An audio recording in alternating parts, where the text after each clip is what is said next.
The Clerk. Private members' business, notice number 1 for a motion in relation to human rights. The member for Greenway. Mr Deputy Speaker, I move the motion relating to human rights in the term in which it appears in the notice paper.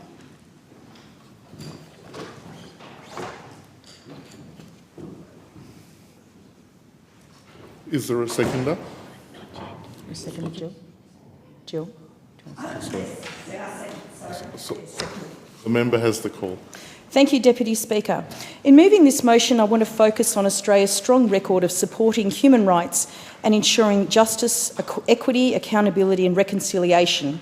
I would like to acknowledge the work of the Shadow Foreign Minister, the member for Sydney, for her support of this motion and her commitment to human rights around the world, and indeed to Australian governments of all political persuasions who have played their part in that process over the decades.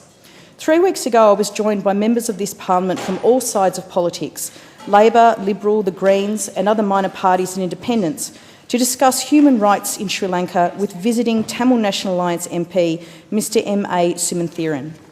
I was extremely pleased to see such broad representation from Australia's parliament so present, something which highlights that this is an issue which indeed crosses political boundaries, and I note the advocacy of many members of the government on this issue, particularly the member for Reid.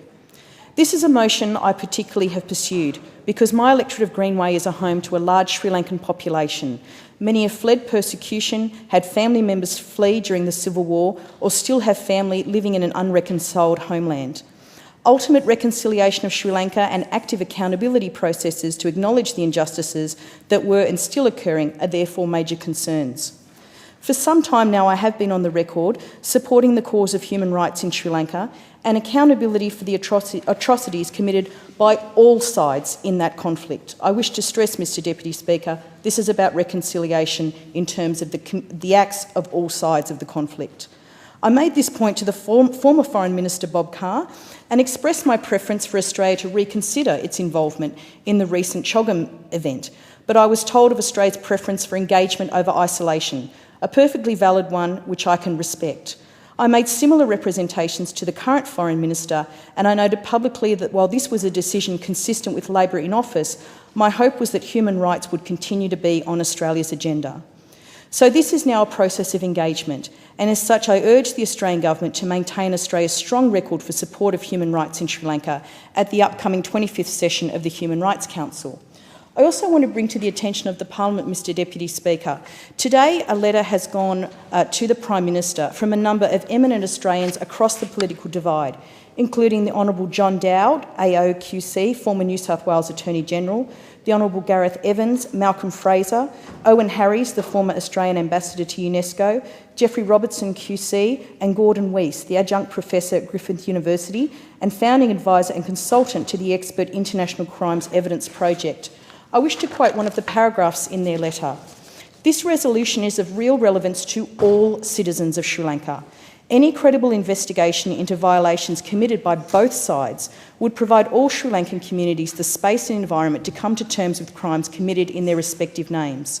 The Australian Government must support this resolution, as without meaningful truth, justice and accountability for the alleged crimes committed during the war, there will be no genuine opportunity to set Sri Lanka on the path to reconciliation and lasting peace. Mr Deputy Speaker, the 2012 UN General Assembly Human Rights Council resolution called upon the Government of Sri Lanka to implement the recommendations of its Lessons Learnt and Reconciliation Commission and to take credible and independent actions to ensure justice, equity, accountability and reconciliation is achieved for all Sri Lankans. Similarly, the 2013 UN General Assembly Human Rights Council resolution expressed concern over the continuing reports of violations of human rights in Sri Lanka. It called upon the government to implement the Commission's recommendations for 2012 and to fulfil its commitment to investigate all allegations of violation of human rights law. I note that Australia was rightly a co-sponsor for both the 2012 and 2013 resolution. This motion calls upon the Australian Government to honour our strong and proud record of support for human rights at the upcoming 25th session of the Human Rights Council. I note that the resolution entitled Promoting Reconciliation, Accountability and Human Rights in Sri Lanka does recognise some progress has been made in this respect.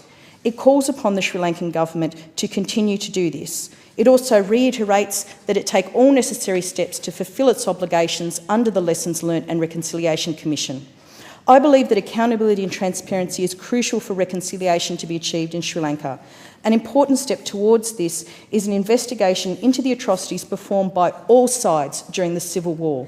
Further, the harrowing reports of further violence and violation of rights must be dealt with in a transparent and in-depth manner in order for genuine reconciliation to take place. I represent, as I said, a large population of people from a Sri Lankan homeland, and who they want nothing more than reconciliation in their homeland, and I believe the Australian government should use this as a platform to promote the same.